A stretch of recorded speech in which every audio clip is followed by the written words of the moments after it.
নমস্কার, হাই নিউজে সকলকে স্বাগত। সঙ্গে রয়েছে আমি রিম্পি। শুরু করছে নিউজ টুডে। আর শুরুতেই দেখে নেব আজকের হেডলাইন্স।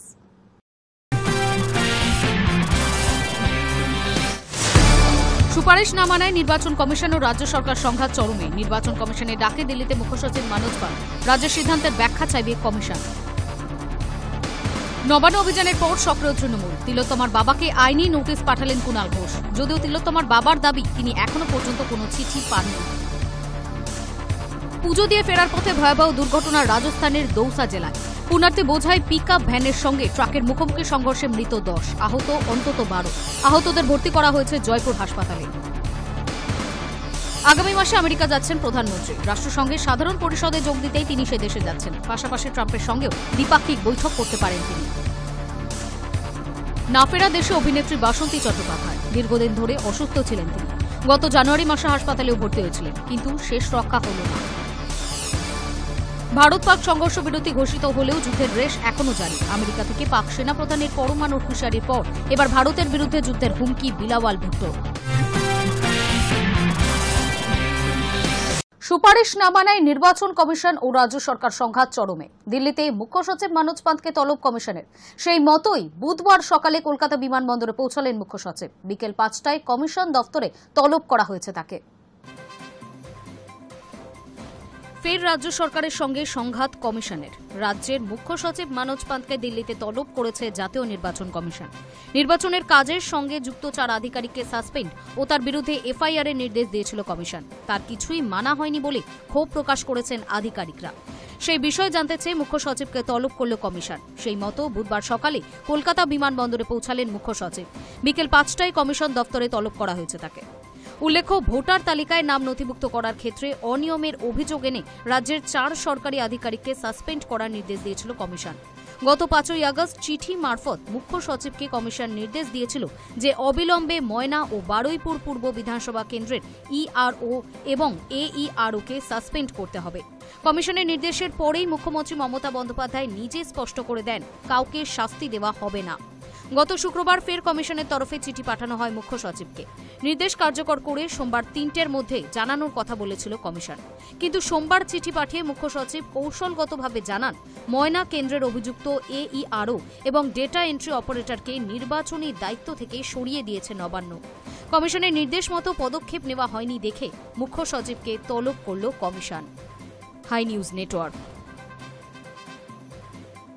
আরজিকর কাণ্ডকে কেন্দ্র করে নবান্ন অভিযানে পুলিশের ওপর আক্রমণ। মঙ্গলবার সাংবাদিক বৈঠক করে স্পষ্ট দাবি কলকাতা পুলিশের। পাশাপাশি সজল ঘোষ, অশোক দিন্দার সহ 6 বিজেপি নেতাকে নোটিশও পাঠালো লালবাজার। নবান্ন অভিযানের মিছিলে পুলিশের ওপর আক্রমণ। কলকাতা পুলিশের পক্ষ থেকে মঙ্গলবার সাংবাদিক বৈঠক করে সেই দাবি করা হয়েছে। শুধু তাই নয়, কলকাতা পুলিশের পক্ষ থেকে 6 বিজেপি নেতাকে নোটিশ পাঠানো হচ্ছে। সজল ঘোষ, তমগ্ন ঘোষ, বিধায়ক অশোক দিন্দা, ভোলা শঙ্কর, কুশল পাণ্ডে ও কমলজিৎ সিংকে নোটিশ পাঠানো হচ্ছে বলে সূত্রের খবর। আরজিকর কাণ্ডের 1 বছরে নবান্ন অভিযানের ডাক দেওয়া হয়েছিল। মিছিলের একাধিক জায়গা থেকে পুলিশের উপর হামলা চালানো হয়। প্রতিরোধ গড়ে তোলে পুলিশও। এদিন সাংবাদিক বৈঠক করে জানান DC central Indira Mukhopadhyay, joint commissioner headquarter Miraj Khalid ও গোয়েন্দা প্রধান রূপেশ কুমার। পুলিশের ওপর আক্রমণের একাধিক ভিডিও ও ফুটেজ দেখানো হয় লালবাজার থেকে। গত 9 আগস্ট অভয়ার বাবা মা নবান্ন অভিযানের ডাক দিয়েছিলেন। বঙ্গ বিজেপির তরফ থেকে সেই মিছিলকে সমর্থন করে পথেও নামা হয়েছিল। পুলিশের পক্ষ থেকে জানানো হয়, ডোরিনা ক্রসিং এর কাছে এসে সেই মিছিলের অভিমুখ বদল করা হয়েছে। নির্ধারিত পথে না গিয়ে চৌরঙ্গের দিকে মিছিল এগোতে থাকে। প্রায় 500 জন সেখানে জড়ো হয়েছিল। পুলিশ পথ আটকালে তাদের উপর আক্রমণ করা হয় বলেও অভিযোগ। বাধ্য হয়ে পুলিশকে আক্রমণ প্রতিহত করতে হয়। মিছিল থেকে আক্রমণের জেরে 5 পুলিশ কর্মী জখম হন। তাদের হাসপাতালে নিয়ে যাওয়া হয়। পুলিশের উপর হামলার একাধিক ফুটেজ ও ছবি এদিন আধিকারিকদের তরফে দেখানো হয়েছে। সেদিন ঘটনায় বিজেপি বিধায়ক অশোক দিন্দা, বিজেপি নেতা সজল ঘোষ, উত্তর কলকাতার বিজেপি সভাপতি তমগ্ন ঘোষ সহ মোট 6 জনকে নোটিশ পাঠানো হচ্ছে বলে খবর। শুভেন্দু অধিকারী সহ একাধিক বিজেপি নেতা নবান্ন অভিযানের মিছিলে শামিলও হয়েছিলেন। এদিন সাংবাদিক বৈঠকে কলকাতা পুলিশের পক্ষ থেকে জানানো হয়, নবান্ন অভিযানের কোনো অনুমতি চাওয়া হয়নি। সমাজ মাধ্যমের থেকে পুলিশ এই অভিযানের কথা জানতে পারে। কলকাতা হাইকোর্টের কথা মেনে কলকাতা পুলিশ মিছিলের জন্য কিছু জায়গা নির্দিষ্টও করে দিয়েছিল। High News Network. তিলোত্তমার বাবাকে আইনি নোটিশ পাঠালেন কুণাল ঘোষ। যদিও তিলোত্তমার বাবার দাবি তিনি এখনো পর্যন্ত কোনো চিঠি পাননি। তিলোত্তমার বাবাকে আইনি নোটিশ পাঠালেন কুণাল ঘোষ। তার বাবার বিরুদ্ধে আদালতে অবমাননার অভিযোগ তৃণমূলের রাজ্য সাধারণ সম্পাদকের। ক্ষমা চাইতে হবে তিলোত্তমার বাবাকে, তা না হলে 4 দিন পর মামলা করবেন কুণাল ঘোষ, এমনই হুঁশিয়ারি দিয়েছেন কুণাল। তবে মৃত মহিলা চিকিৎসকের বাবার দাবি তিনি এখনো কোনো নোটিশ পাননি। কিসের জন্য তিলোত্তমার বাবার বিরুদ্ধে নোটিশ পাঠাতে চাইছেন কুণাল ঘোষ? তৃণমূল নেতার দাবি, তিলোত্তমার বাবা সংবাদ মাধ্যমে বলেছেন সিবিআই টাকা খেয়ে তদন্ত নষ্ট করেছে, রাজ্য সরকার টাকা দিয়েছে, কুণাল ঘোষ সিজিওতে গিয়ে সেটেল করেছে। কুণালের দাবি কোর্টে এই কথার প্রমাণ করতে হবে তিলোত্তমার বাবাকে, আর তা না হলে মামলা করবেন তিনি। কি লিখেছেন কুণাল ঘোষ? মঙ্গলবার কুণাল ঘোষ নিজের সোশ্যাল মিডিয়ায় লিখেছিলেন, তিলোত্তমার বাবার প্রতি পূর্ণ সম্মান ও সহমর্মিতা রয়েছে তার, তবে তিনি যা ইচ্ছা তাই বলতে পারেন না। তৃণমূল নেতার দাবি, যে যা শেখাবে তাই তিলোত্তমার বাবা বলে যাবেন তা হতে পারে না। তবে তিলোত্তমার বাবা দাবি করেছেন এখনো পর্যন্ত তিনি এই সংক্রান্ত কোনো রকম চিঠি পাননি। চিঠি যদি পান তাহলে জবাব দেবেন। পাল্টা এও জানিয়েছেন, আমরা তো ফাইনালি বলতে পারি না, তবে উনি গিয়েছিলেন। কি কারণে গিয়েছিলেন সিবিআই সেটা সম্পূর্ণভাবে অস্বীকার করেছে। বলছে কুণাল ঘোষ আমাদের অফিসে আসেননি, এখানেই তৈরি হয়েছে দ্বন্দ্ব, আর এজন্যই অভিযোগ করতে বাধ্য হয়েছে। নির্মল ঘোষকে যেদিন জিজ্ঞাসাবাদ করা হয় তার 2 দিন কি 3 দিন পর গিয়েছিলেন। কেন গিয়েছিলেন জানি না, তবে উনি আরও নোটিশ পাঠান তখন ব্যাপার বোঝা যাবে। High News network.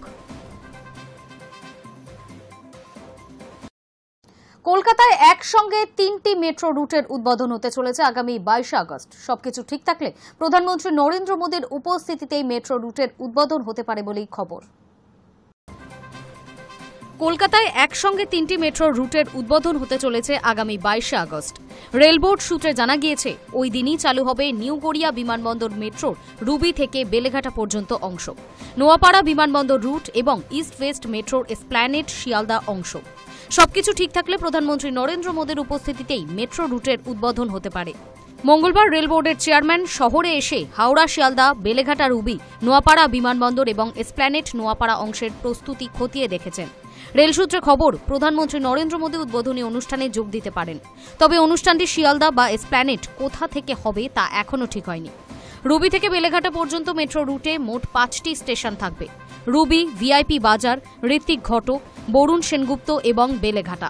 অন্যদিকে নিউ গড়িয়া থেকে রুবি পর্যন্ত থাকবে কবি সুভাষ, সত্যজিৎ রায়, জ্যোতিরিন্দ্র নন্দী, কবি সুকান্ত ও হেমন্ত মুখোপাধ্যায় স্টেশন।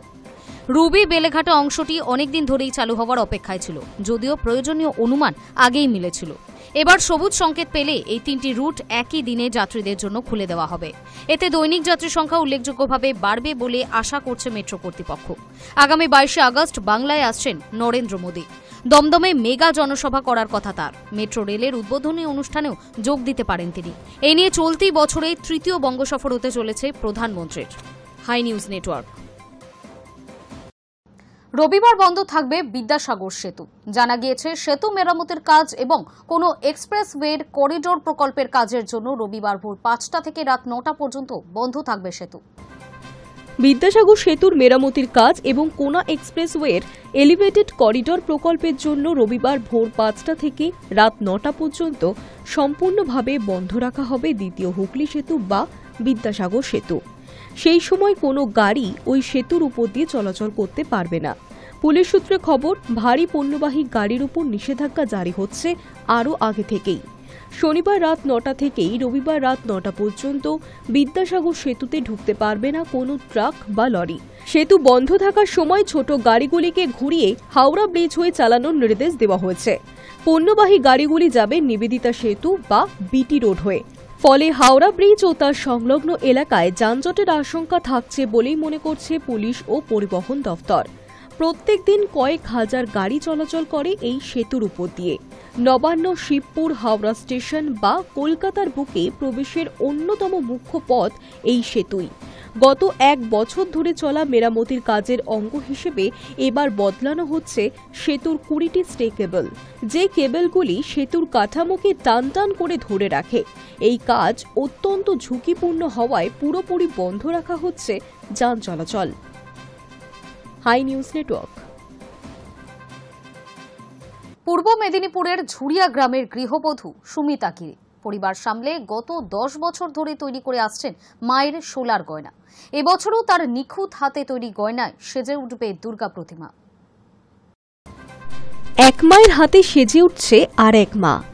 সোনার হাতের সোলার নিখুঁত গহনায় সেজে উঠবেন মা দুর্গা। হাতে আর বেশি সময় বাকি নেই। সামনেই বাঙালির সবথেকে বড় উৎসব দুর্গাপুজো। গ্রাম থেকে শহর সবাই এই সময় ব্যস্ত থাকে পুজোর প্রস্তুতি নিয়ে। পুজোর প্যান্ডেল কেমন হবে, প্রতিমার সাজি বা কেমন থাকবে, সেই সমস্ত প্ল্যান থাকে পুজোর আগে থেকেই। তবে পুজোর অন্যতম অঙ্গ হল প্রতিমার সাজ। আর এই সাজের খ্যাতি এখন শুধু রাজ্যের মধ্যেই সীমাবদ্ধ নেই, বরং ছড়িয়ে পড়েছে বিদেশেও। পূর্ব মেদিনীপুরের পটাশপুর 2 নম্বর ব্লকের ঝুড়িয়া গ্রামের গৃহবধূ সুমিতা গিরিও তেমনই একজন শিল্পী, যার নিজের গায়ের গয়না না থাকলেও মায়ের জন্য গয়না তৈরি করেই আনন্দ পান তিনি। তার হাতে তৈরি ডাকের সাজের গয়না এখন শুধু বাংলা নয়, বিদেশেও জনপ্রিয়। বছরের পর বছর ধরে তিনি এই শিল্পের সঙ্গে যুক্ত রয়েছেন, যা তার ভালোবাসা ও নিষ্ঠার প্রতিফলন। সামনেই গণেশ পুজো, বিশ্বকর্মা পুজো রয়েছে, আর তারপরই দুর্গাপুজো। এই উৎসবগুলির জন্য এখন থেকেই দম ফেলার ফুসরত নেই ঝুড়িয়া গ্রামের এই গৃহবধূর। সোলার কাজ করা তার নেশা, ভালোবাসা এবং তার পরিবারের অন্যতম আয়ের উৎস। দ্রব্যমূল্যের ঊর্ধ্বমুখী বাজারে যখন অভাব নিত্যসঙ্গী, তখনও তিনি তার এই শিল্পকে আঁকড়ে ধরে রেখেছেন। সোলার টুকরোগুলো দিয়ে তিনি তৈরি করে থাকেন নানা রকমের গয়না, যেমন মুকুট, কানপাশা, নথ, হার, চুড়ি ইত্যাদি। এই কাজে তাকে সাহায্য করে তার স্বামী এবং ছেলেমেয়েরাও। তাদের ছোট্ট বাড়িটি এখন যেন এক কর্মযজ্ঞের কেন্দ্র হয়ে উঠেছে। নিজেদের সংসারের অভাব অনটন থাকলেও মায়ের প্রতিমার জন্য গয়না তৈরি করতে তাদের কোনো ক্লান্তি নেই। সুমিতা গিরির কথায়, যখন তিনি দেখেন তার হাতে গড়া গহনায় মায়ের প্রতিমা সেজে উঠেছে, তখন তার সমস্ত কষ্ট দূর হয়ে যায়। তার এই ভালোবাসা ও নিষ্ঠা এখন তার শিল্পের প্রধান শক্তি। আমি প্রায় 10 বছর ধরে করছি এই কাজটা। হ্যাঁ, বাড়িতে সবাই করে এবং বাইরেও সবাই করে। মেয়েরা বাড়ি থেকে দিয়ে আসে ওদের কাছে, মানে ওরা দিয়ে করে বাড়িতে পাঠিয়ে দেয়। হ্যাঁ, এই কাজের উপরে সংসার চলে। কাজের ফাঁকেও, মানে কাজের ব্যস্ততার ভিতরেও এই কাজ এসে আমাদের করতে হয়। হ্যাঁ, এই সময় তো প্রচুর চাপ। সামনে গণেশ পুজো, তারপরে বিশ্বকর্মা, তারপরে দুর্গা। হ্যাঁ, এই সময় কাজের চাহিদা প্রচুর। পাশাপাশি পারিবারিক সমর্থন এই গৃহবধূর সফলতার অন্যতম কারণ। অভাবের মাঝেও শিল্প বেঁচে থাকে, এই কথাটি যেন সুমিতা গিরির জীবন দেখে সত্যি মনে হয়। তিনি একজন সাধারণ গৃহবধূ হয়েও তার শিল্প দিয়ে অসাধারণ কিছু করে চলেছেন। High News Network. সময় এখন একটা ছোট্ট বিরতির।